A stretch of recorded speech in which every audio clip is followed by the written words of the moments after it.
Indian టీంలో openers కి injury scare ఉంది. ఆఫ్ఘనిస్తాన్ ఇంకా సౌత్ ఆఫ్రికా మధ్యలో one of the best T20 world cup matches చూసాము. వెస్టిండీస్ డామినేట్ చేసింది ఇంగ్లాండ్ ని.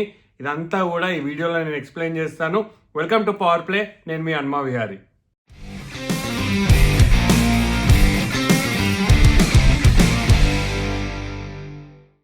సరే, ఇండియా స్కేర్ ఏదైతే ఉందో, ఇంజరీ స్కేర్ అని మాట్లాడాను ఓపెనర్స్ది, అది నేను లాస్ట్లో చెప్తాను.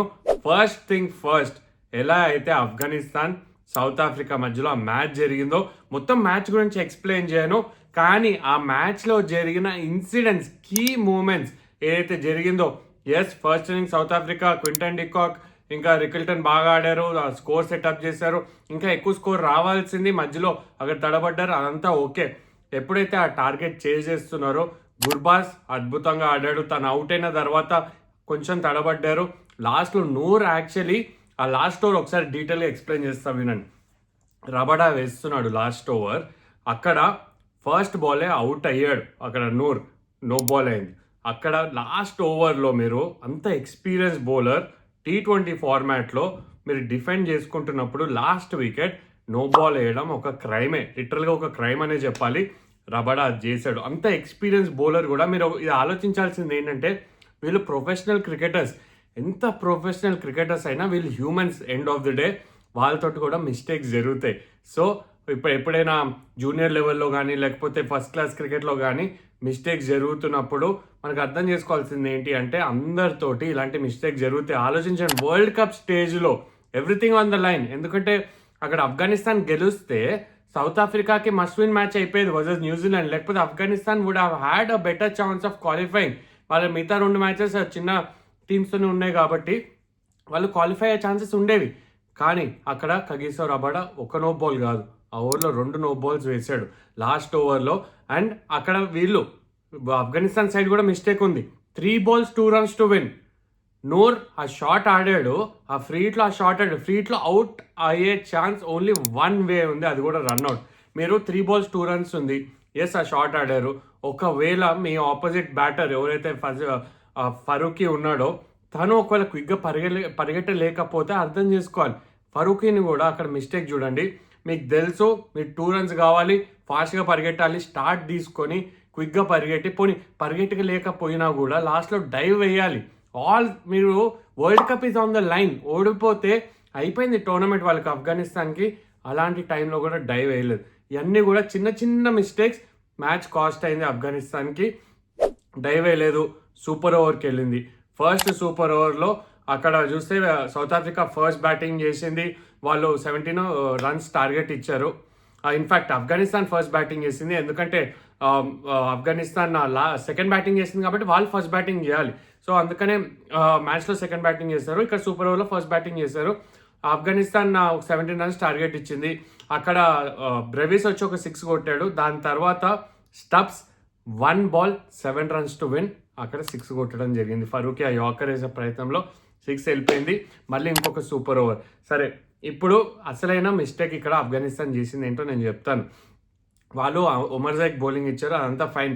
మిల్లర్ 2 6లు, స్టబ్స్ ఒక 6 కొట్టాడు. అక్కడ బ్రెవిస్ ఎందుకు రాలేదు తెలుసా? సూపర్ ఓవర్ రూల్ ఏంటి అంటే, మీరు ఒకవేళ అవుట్ అయితే సూపర్ ఓవర్లో, సెకండ్ సూపర్ ఓవర్లో మీరు బ్యాటింగ్ చేయలేరు. అందుకే బ్రెవిస్ చేయలేదు. మీరు ఫరూకీ బౌలింగ్ వేశాడు, తను సెకండ్ సూపర్ ఓవర్లో బౌలింగ్ వేయలేడు. దట్ ఈస్ ద రూల్ అక్కడ. అందుకనే ఉమర్ జై వేశాడు బౌలింగ్. అక్కడ మిల్లర్ నాట్అవుట్ ఉండే ఫస్ట్ సూపర్ ఓవర్లో, so he can bat. Stubbs was not out, తను కూడా బ్యాటింగ్ వెళ్తాడు. అందుకే ఇద్దరు బ్యాటింగ్కి వచ్చారు. They got 23 runs on the board. ఇక్కడ మిస్టేక్ చేసింది ఆఫ్ఘనిస్తాన్. మహారాజ్ వేస్తున్నాడు, నబీని పంపించారు. మ్యాచ్లో కూడా నబీ కనెక్ట్ చేయలేకపోయాడు. యువర్ ఇన్ఫార్మ్ బ్యాటర్ గుర్బాజ్ మ్యాచ్లో రన్ స్కోర్ చేశాడు, అక్కడ సూపర్ ఓవర్లో కూడా బాగా ఆడాడు, తనని బ్యాటింగ్ పంపించలేదు. First ball dot ball, second ball out, 4 balls 24 కావాలి. అక్కడ Gurbaz first ball 6, second ball 6, third ball 6, దాని తర్వాత white ball 1 ball 5 runs to win వచ్చింది. లాస్ట్ బాల్ కనెక్ట్ చేయలేకపోయాడు, అవుట్ అయ్యాడు. చిన్న చిన్న మిస్టేక్స్ కాజ్ చేసింది ఆఫ్ఘనిస్తాన్ ఈ మ్యాచ్ని. ఒకవేళ అది 4 ఉంటే ఇంకొక సూపర్ ఓవర్ అయ్యేది. సో ఇలాంటి మిస్టేక్స్ చేశారు కాబట్టే they are almost out of the tournament అనే చెప్పాలి. బట్ మ్యాచ్ అయితే మిస్టేక్స్ వల్లనే ఇంకా ఇంట్రెస్టింగ్గా మారింది. ఒకవేళ ఇలాంటి మిస్టేక్స్ చేయకపోయి ఉంటే బహుశా సూపర్ ఓవర్ కూడా వెళ్ళేది కాదు, మనం ఇంత చర్చ చేసుకునే వాళ్ళం కూడా కాదు. కాబట్టి సో చిన్న చిన్న మిస్టేక్స్ వల్ల ఆ మ్యాచ్ అంత ఇంట్రెస్టింగ్ వెళ్ళింది. వీ హ్యాడ్ అంటే అమేజింగ్ ఎక్స్పీరియన్స్. ఎట్లయితే 2 సూపర్ ఓవర్లు చూసాం, first time in history of world cup 2 super ఓవర్లు చూసాము. మనము గతంలో T20 వరల్డ్ కప్ ఎప్పుడైతే India Pakistan first ever edition of T20 world కప్లో అప్పుడు ఫస్ట్ సూపర్ ఓవర్ చూసాము.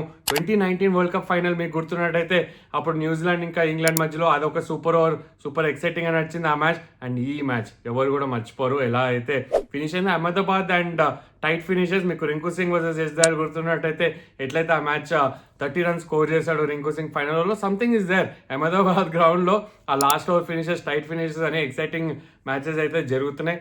సో అది ఆ మ్యాచ్ అలా జరిగింది.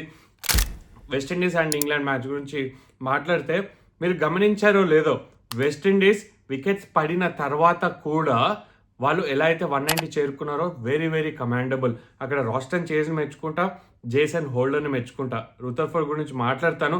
వాళ్ళందరినీ ఎందుకు మెచ్చుకుంటానంటే సెన్సిబుల్గా ఆడారు, ఎక్స్పీరియన్స్ చూపించారు. ఎప్పుడైతే బౌండరీస్ కావాలో అప్పుడు సాధించారు, స్ట్రైక్ రొటేట్ చేశారు, రూథర్ఫోర్డ్ని ఎక్కువ స్ట్రైక్ పెట్టారు. రూథర్ఫోర్డ్ ఎట్లాంటి బ్యాటర్ అంటే గతంలో ఎప్పుడైతే జీటీకి ఆడాడో ఒకటి ఫినిషర్ రోల్ చేశాడు. కానీ మీరు SA20 ఫాలో అయి ఉంటే ఇయర్ తను నంబర్ 4, నంబర్ 5 రోల్లో వచ్చి ఇన్నింగ్స్ బిల్డ్ చేసి మంచి 50s కూడా స్కోర్ చేశాడు. సో తను is growing as a batter. ఇప్పుడు వాంకడేలో ఆడుతున్నాడు, నెక్స్ట్ వచ్చే ఐపీఎల్లో తను ముంబై ఇండియన్స్కి ఆడబోతున్నాడు. సో ఇదే గ్రౌండ్లో ఆడబోతున్నాడు. తన స్ట్రెంగ్త్ ఎంతో క్లియర్గా మనకు తెలుస్తుంది. స్ట్రైట్ డౌన్ ద గ్రౌండ్ బాగా కొడతాడు, పవర్ఫుల్ హిట్టర్, స్పిన్నర్స్ అయినా ఫాస్ట్ బౌలర్స్కి అయినా కూడా ఆ పవర్ ఉంది తన దగ్గర.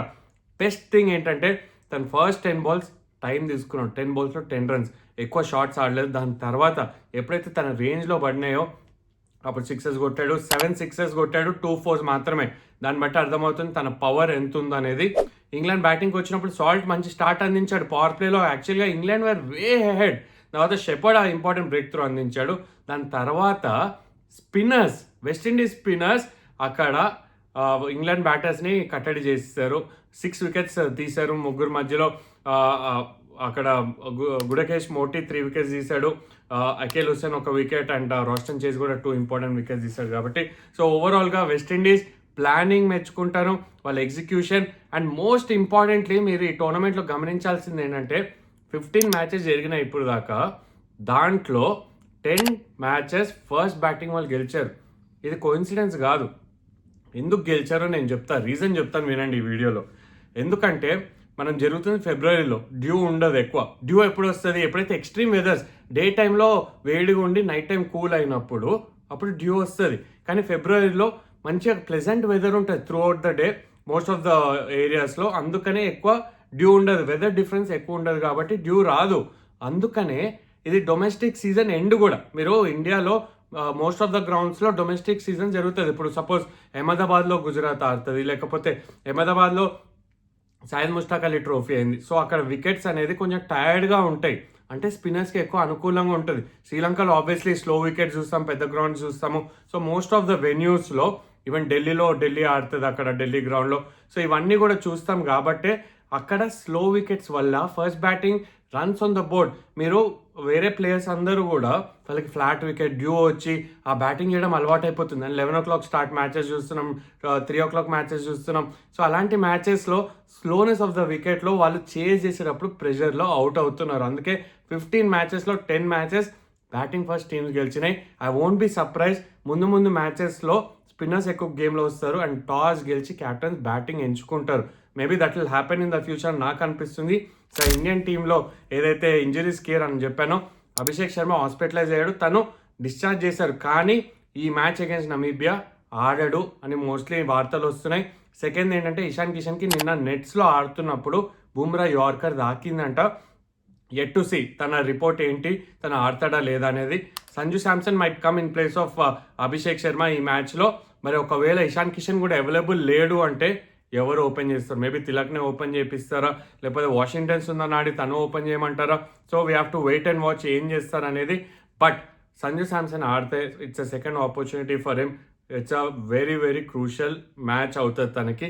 తను రన్ స్కోర్ చేసినా నాకు తెలిసి ఇషాన్ కిషనే కంటిన్యూ చేస్తారు ఈ వరల్డ్ కప్లో. బట్ ఎనీవే ఒకవేళ ఛాన్స్ వస్తే నథింగ్ రాంగ్ ఇన్ పర్ఫార్మింగ్ కాబట్టి. So will wait and watch ఏం చేస్తారు ఈరోజు. ఇషాన్ కిషన్, అభిషేక్ శర్మ ఇద్దరు ఆడతారా లేకపోతే ఇద్దరు ఒకళ్ళు ఆడతారా, మన మ్యాచ్ స్టార్ట్ అయ్యాక వెయిట్ చేసి చూద్దాం. But what are you thinking? ఈ నమీబియా మ్యాచ్లో టాస్ గెలిచి ఇండియా బ్యాటింగ్ చేయాలని నేను అంటున్నాను. మీరేమనుకుంటారు? ఈ మ్యాచ్ నుంచి ఏం ఎక్స్పెక్ట్ చేస్తున్నారు? కమెంట్స్లో చెప్పండి. Thank you for watching.